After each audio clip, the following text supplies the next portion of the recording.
Halo teman-teman, ketemu kembali pada kelas game Concept and Design. Kali ini pada pekan ke-7 ya, pekan terakhir sebelum UTS. Pada kesempatan kali ini kita akan membahas tentang mechanics ya. Kemarin harusnya sudah pernah dengar tentang mechanics secara sekilas waktu kita membahas MDA framework ya. M-nya kan dari mechanics nih.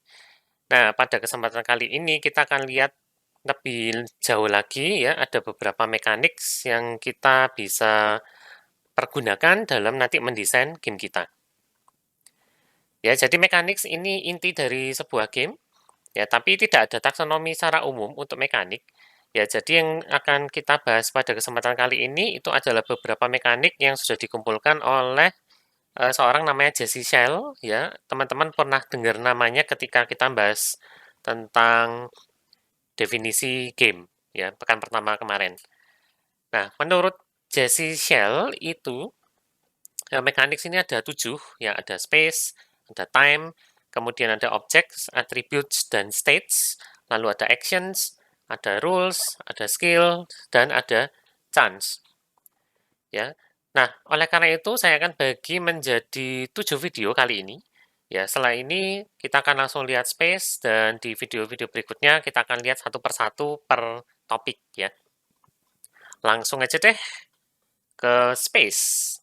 Ya, space atau ruang ini adalah tempat permainan berlangsung. Ya, jadi space itu adalah semua tempat yang ada dalam sebuah game. Ini akan mendefinisikan bagaimana setiap tempat itu punya hubungan atau relasi antara satu tempat dengan tempat yang lain. Nah, kalau space ini tanpa visual, tanpa estetika, ya, jadinya dia memang abstrak konsepnya. Ya, tapi tentu saja konsep yang abstrak ini bisa kita visualkan dengan ya bantuan aset dalam game ya. Yang kita lihat ini sekarang hanya ruangannya saja.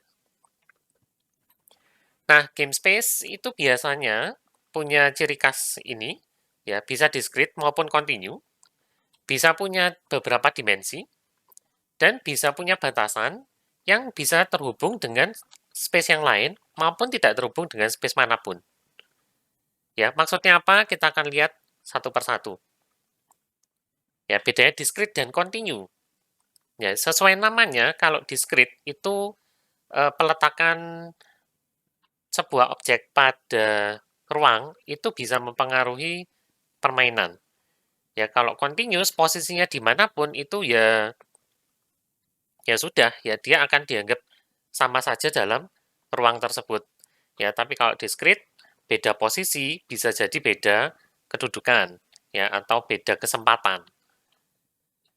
Nah, contohnya di sini tic-tac-toe ini papannya adalah discrete dua dimensi, ya sumbu X dan sumbu Y. Kita punya baris dan punya kolom. Ya, kemudian terdapat 9 tempat discrete, ya alias tempat yang berbeda untuk meletakkan pentol dan silangnya ini, ya atau lingkaran dan X. Ya, meletakkan O dan X itu ada 9 tempat yang berbeda. Ke-9 tempat ini saling terhubung satu sama lain. Ya, tapi sementara itu, untuk setiap kotaknya, itu adalah sebuah tempat berdimensi 0. Ya, karena letaknya si O atau X ini pada kotak tersebut, itu tidak akan mempengaruhi jalannya permainan. Ya, jadi misalkan teman-teman ada yang nyoret ngasih tanda O-nya persis di tengah kotaknya, boleh. Ya, ada yang agak mencong ke kiri seperti ini, boleh juga. Ya, ada yang agak ke atas, boleh. Ya, ada yang cuma ngasih lingkarannya kecil banget di tengah, boleh. Ya, ada yang besar sampai penuh satu kotak, boleh juga. Ya, jadi posisinya tidak berpengaruh pada kotak tersebut. Ya, dari tadi ya tiap kotak itu terhubung dengan tetangganya masing-masing. Kotak yang ujung kiri atas ini tentu saja terhubung dengan kotak yang kiri tengah dan nomor 2 baris 2 kolom 1 ya. Dan seterusnya. Ya, contoh yang lain catur itu papannya discrete, 2 dimensi dan 8 kali 8. Ya, bisa terlihat ada 8 kolom dan ada 8 baris di sini. Ya, sehingga kita punya 64 kotak dan sumbu X sama sumbu Y tetap ya papan diskrit 2 dimensi jadinya. Setiap kotak ini posisinya beda-beda. Nah, kalau monopoli gimana? Ya, ini ada gambar papan monopoli. Ya, kelihatannya papan monopoli itu kalau dari Go, terus kita berkeliling sampai akhirnya kembali ke Go lagi, ini seolah-olah dia adalah papan yang diskrit, dua dimensi, jumlahnya 40. Ya, setiap sisi ini ada 10 kotak. Ya, kelihatannya seperti itu. Ya, tapi sebetulnya kalau kita pecahkan papan monopoli ini, ya, anggaplah yang tengah tidak ada, terus kita bentangkan, ya, maka sebetulnya papannya monopoli itu terdiri dari satu dimensi aja. Ya, kita cuma punya satu baris kotak monopoli yang isinya 40 kotak, ya, saling bersambung, beruntai satu sama lain dari Go sampai akhirnya ke kotak biru yang terakhir.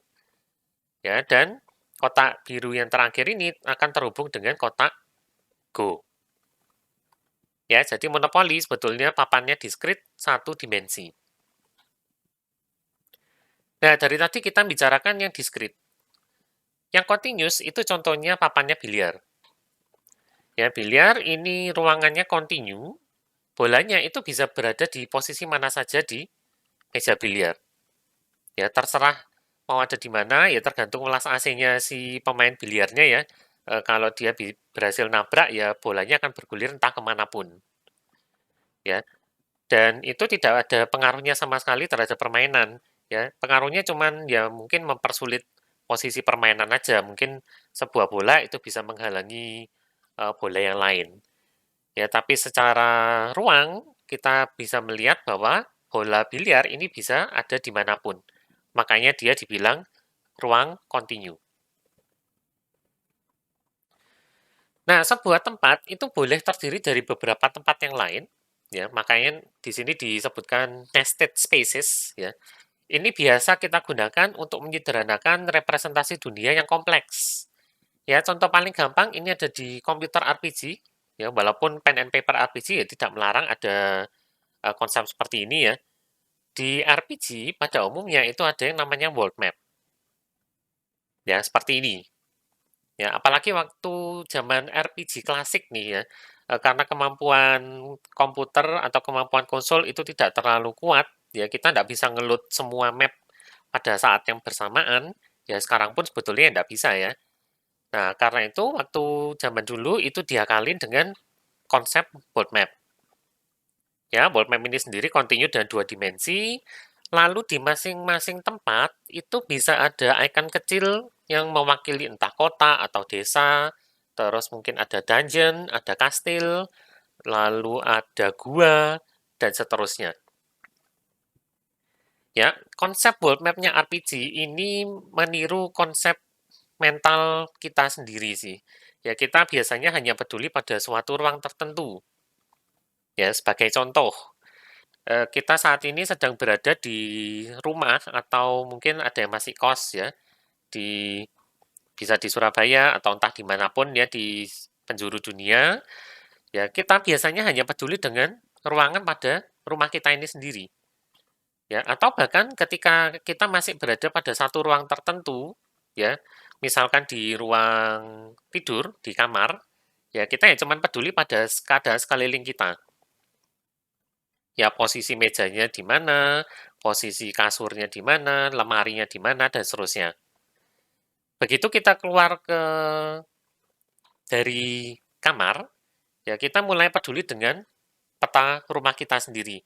Ya, misalkan ada yang kepingin ke kamar mandi, ya, atau ada yang lapar pengen ke ruang makan, ya, maka kita akan berpikir mental model dari rumah kita. Ya, misalkan kita butuh keluar dari rumah atau kos, misalkan untuk belanja, beli makan, dan seterusnya. Nah, kita mulai peduli dengan peta sekeliling rumah. Ya, satu kompleks. Atau ya satu kompleksnya rumah atau satu kompleksnya kos. Ya. Ketika kita keluar dari kompleks tersebut, kita mulai peduli lagi dengan, katakanlah, daerah sekeliling kompleks kita. Ya, misalkan, saya kasih contoh daerah Ubaya ya.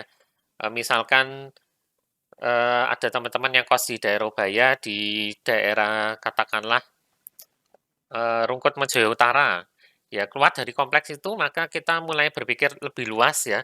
Ada Rungkut Mejaya Utara, di seberangnya ada Rungkut Mejaya Selatan, di sampingnya Ubaya situ ada Kaliwaru, terus di agak jauh sedikit ada mulai Raya Tenggilis, kalau ke sana ada mulai ke Panjang Jiwo, keluar lagi ada Prapen dan Nyinden, dan seterusnya. Ya, yang di luar Surabaya ya silakan bayangkan kompleksnya masing-masing ya. Saya familiarnya hanya kebetulan daerah Surabaya sih. Ya, seperti itu. Nah, kalau misalkan katakanlah pandemi ini sudah selesai ya, terus kita kepengen jalan-jalan. Ya, mungkin kita semua akhirnya liburan ke UTC misalkan. Ya, kita mulai peduli pada tingkat kota sudah. Ya, bahkan lebih besar lagi sih. Bisa mulai tingkat antar kota. Ya, dari Surabaya, kemudian katakanlah lewat Sidoarjo, lewat Gresik, lewat mana lagi ya, Mojokerto, dan seterusnya ya. Atau kota-kota yang lain silakan dibayangkan sendiri. Ya, bahkan kita berpikirnya sepertinya itu sudah lingkup provinsi. Ya, kalau lintas provinsi berarti kita berpikir sudah di lingkup sebuah negara.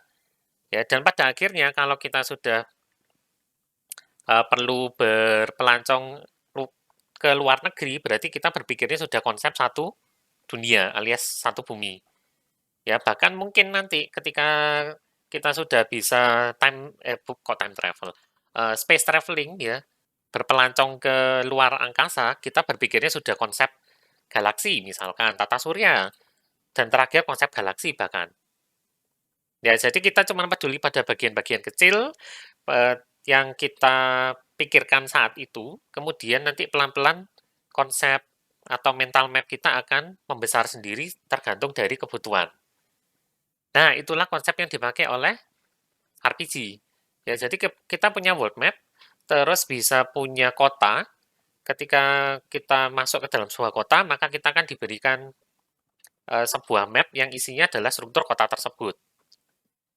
Ya, kemudian kalau misalkan masuk ke dungeon, biasanya kita cuma dikasih satu lantai saja. Kalau dungeonnya berlantai-lantai, ya kita belum peduli pada struktur keseluruhan dari dungeon tersebut. Ya, kita cuma peduli pada lantai satu, karena pada saat itu kita berada di lantai satu. Ya, jadi itu contohnya untuk space yang bisa bersarang atau nested pada space yang lain. Ya, itu tadi konsepnya space. Setelah ini kita akan melihat satu buah konsep lain, ya mekanik yang lain, yaitu namanya waktu atau time. Ya, waktu ini dikatakan di sini dia adalah sebuah dimensi yang paling misterius. Ya, kenapa? Kita akan lihat jawabannya pada video berikutnya.